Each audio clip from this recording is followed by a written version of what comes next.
Something cracked open in him this week, and I need you to hear this before you do anything else today. He said your name to his friends for the first time in months, and his voice shook when he did it. Not a passing mention, not a joke. A real conversation in a quiet room with someone he trusts, where he finally let the mask slip and admitted what he has been carrying alone. I am Rose, and if you are watching this, some part of you already sensed a shift before I said a single word. Maybe you woke up thinking about him for no reason. Maybe his name crossed your mind at 3 a.m. and would not leave. That is not random. That is the pull of two people whose energy never actually finished its conversation. Stay with me through this one, Divine Feminine, because what came through in this reading is heavier and more honest than anything I have channeled in a long time. I am being shown a man sitting somewhere private, maybe a car, maybe a friend's kitchen late at night, finally letting the walls down. He has spent so long performing fine that even he forgot what honest felt like. But something broke that performance recently, and he needed to say the truth out loud to someone who would not just tell him what he wanted to hear. The person he confided in did not comfort him. They challenged him. I keep hearing the phrase, "You built a story about this person that was never true." That line hit him somewhere deep because he has known it for a while and refused to look at it directly. This was not an old conversation he is replaying. I feel this is fresh within the last week or two, still raw enough that he has not fully processed it. He is walking around today with this conversation sitting on his chest, and it is not letting him go back to pretending everything is settled. He thought he had filed you away. He thought enough time had passed that the ache had turned into something manageable, something he could think about without flinching. What he heard in that conversation reopened it completely because it confirmed something he had been avoiding, that losing you did not just cost him a relationship. It cost him the one person who saw him clearly and stayed anyway. The person he spoke with described you in a way that unsettled him. Not as someone difficult, not as someone who asked for too much, but as someone rare. Someone who showed up with a kind of clarity most people spend their whole lives avoiding. I keep hearing the words, "She was never the problem, she was the mirror." They told him plainly that your intentions were never about control. That when you pushed him to communicate, when you asked him to be honest about where his head was, you were not testing him or trying to trap him. You were trying to build something real with the only tool that actually works, which is truth. Hearing that from someone he respects landed differently than if you had told him yourself. There is a particular kind of humbling that happens when a stranger or a trusted friend sees clearly what you spent months refusing to see. His ego did not enjoy that moment. But underneath the sting, something in him recognized it as accurate, and that recognition is what has kept this conversation echoing in his mind ever since. I feel him going back through specific memories now with new eyes, moments where you tried to explain how you felt and he brushed past it. Moments where your honesty felt inconvenient to him at the time and he treated it like a burden instead of a gift. He is cringing at some of those memories now, not performing guilt for an audience, actually sitting with it, alone, in the quiet hours when there is nothing to distract him from it. Let's talk about the actual mechanics of what happened between you, because I do not think either of you has been fully honest about this part. This is a man who felt exposed by how easily you read him. Most people in his life see the surface. You saw underneath it, and that terrified him more than it flattered him.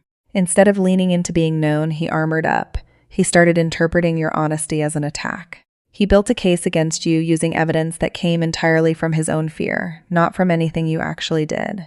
I keep sensing the phrase he was defending against a threat that never existed. That is exactly what drove the distance. It was never about who you actually are. It was about what your closeness threatened to expose in him. There is a specific stretch of your connection I keep being pulled back toward, a point where you tried directly more than once to get him to open up about what he was feeling. And instead of answering, he deflected. He changed the subject. He made the question itself feel like the problem, which shifted the weight onto you instead of him.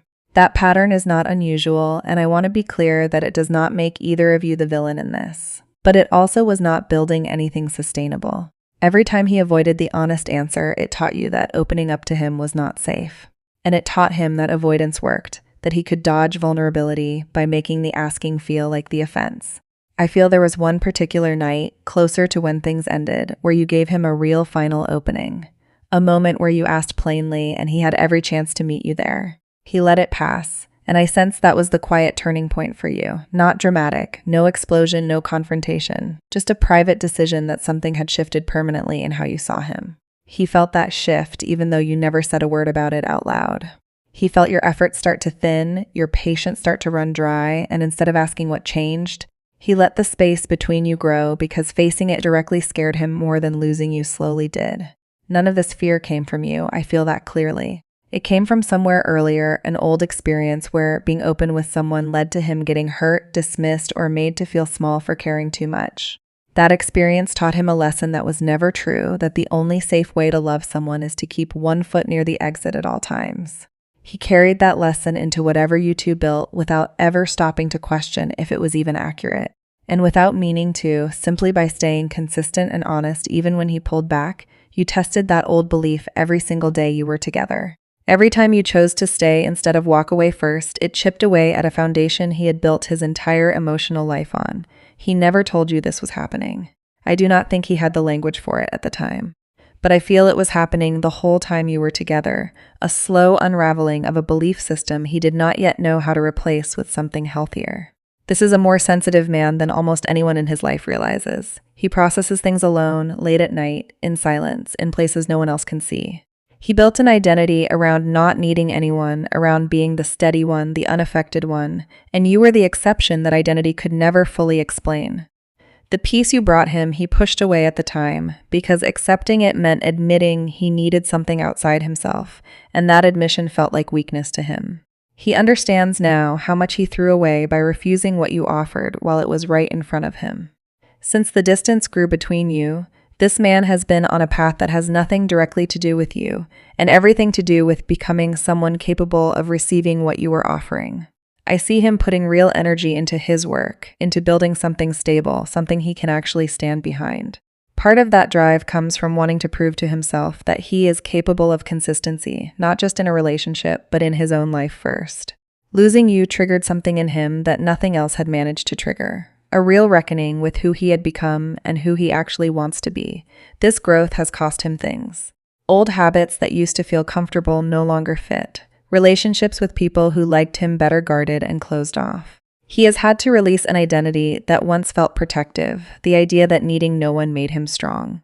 What he is learning instead, slowly and without an audience, is that real strength includes being honest about missing someone, about being wrong, about needing to make repair. He is not finished with this work. I want to be honest about that. But the direction he is moving in keeps circling back to you, again and again, no matter how far the growth pulls him elsewhere. He is grieving now in a way he was not willing to admit even to himself at first. Learning more about everything you carried before he ever came into your life, and realizing he added weight to a load that was already heavy instead of helping to lighten it, is breaking something open in him all over again. I feel him sitting with real grief on certain nights, not performing it for sympathy, just quietly absorbing what he lost. And sitting right next to that grief is doubt, loud and persistent, telling him it might already be too late. He wonders if you have moved on completely. He has drafted messages to you in his head more times than he would ever admit, and deleted every one of them because none of them felt like enough. But he keeps circling back to you regardless. Nothing since has measured up, and that comparison keeps pulling him toward a decision he knows he cannot keep avoiding forever. There is frustration in this grief too, directed inward, not at you. Frustration at how long it took him to reach this level of honesty. He replays conversations where you were essentially handing him the truth, plainly and directly, and he simply declined to receive it. He knows now that clarity was never missing between you. His willingness to accept it was the actual gap. Sitting with that admission has humbled him in a way he has not experienced before, and to his credit, I do not feel him running from that discomfort. I feel him staying in it, letting it actually teach him something, instead of numbing himself the way he might have in the past. Now, I want to speak directly to what you have been noticing, because I do not think it has been your imagination. Certain songs playing at moments too specific to be coincidence. A particular number or symbol showing up repeatedly right when your thoughts drift to him. These are not random. Two people whose energy has been this entangled do not simply go quiet just because the physical distance grew. Your spirit and his spirit are still in conversation on a level neither of you has fully put words to yet. I also feel that the idea of new love entering your life, whether real or simply possible, has reached him somehow, and it rattled him more than he expected. This is not meant to frighten you or pressure you into anything. It is simply part of what is fueling the urgency underneath his hesitation right now. He does not want to run out of time to make this right, and knowing your life continues to move forward with or without him is part of what is finally pulling him out of stalling and into action. Your dreams may have felt more vivid lately too, some of them involving honest conversations with him that never actually happened while you were together. Those are not empty. They are often genuine meeting points, places where two connected people can say the things circumstance has not allowed yet. He may be experiencing something similar from his side, even if he has never told anyone about it. He has been having trouble sleeping, his mind circling back to you more nights than not. He has thought about reaching out more than once and stopped himself, unsure if it would even be welcome. Some part of him has been drawn toward practices he used to dismiss, prayer, quiet reflection, simply sitting with his own thoughts instead of drowning them out. Part of that is guilt working its way through him. Part of it is a genuine shift in how he wants to live. He is working out privately how he wants to approach you. This is not going to be a rushed or careless attempt. He is treating this like the one real chance he does not want to waste, which means he is moving slower than his impatience would prefer. Some of what is slowing him down is a real fear of rejection, of reaching out and finding the door already closed. That fear has made him more careful than he has been with almost anything in his life. He keeps asking himself whether coming forward is even fair to you, whether it risks disturbing peace you have worked hard to build without him. I feel that internal debate nearing its end. He is close to accepting that the only way through the uncertainty is to actually try, rather than staying comfortable in never knowing. I see him weighing how to do this. Part of him wants to show up in person and let the moment guide the words he cannot fully plan. Part of him wants to send something brief first, just enough to see if the door is open at all before risking more. This back and forth may play out over several days as he drafts and deletes and reconsiders, trying to think of your comfort first instead of his own, which is genuinely new territory for him. I also see a gesture coming, not just words. Something that shows rather than tells. He is not expecting instant forgiveness, and he knows he has to earn his way back rather than assume it. He wants to do this work with you, together, rather than leaving you to carry the emotional labor alone the way it may have felt before. What I keep being shown is a picture of two people who once spoke past each other, finally learning to speak the same language. That does not guarantee an outcome, and it does not mean you owe him anything simply because he has grown. What it does mean is that the version of him preparing to reach out is not the version who hurt you. He has done real work quietly, without asking anyone for credit, and he is preparing to show up as someone closer to who you always sensed he could become. As the coming days unfold, try to release your grip on exactly how or when this arrives. Let it move at its own pace instead of forcing anything from your side. Extend yourself the same patience you have been asked to extend to him, and trust that whatever is meant to reach you will find its way there. I want to leave you with this. Everything you felt during this distance, the confusion, the doubt, the moments you wondered if you were asking for too much, none of that was misplaced. You were simply asking to be met at the level you were already showing up. That was never an unreasonable thing to want. However, this unfolds from here. Your worth was never actually the question. It only took him this long to finally see it clearly. Take what resonates from this reading and leave the rest behind. I am Rose, and until the next message, stay grounded, stay open, and take good care of yourself.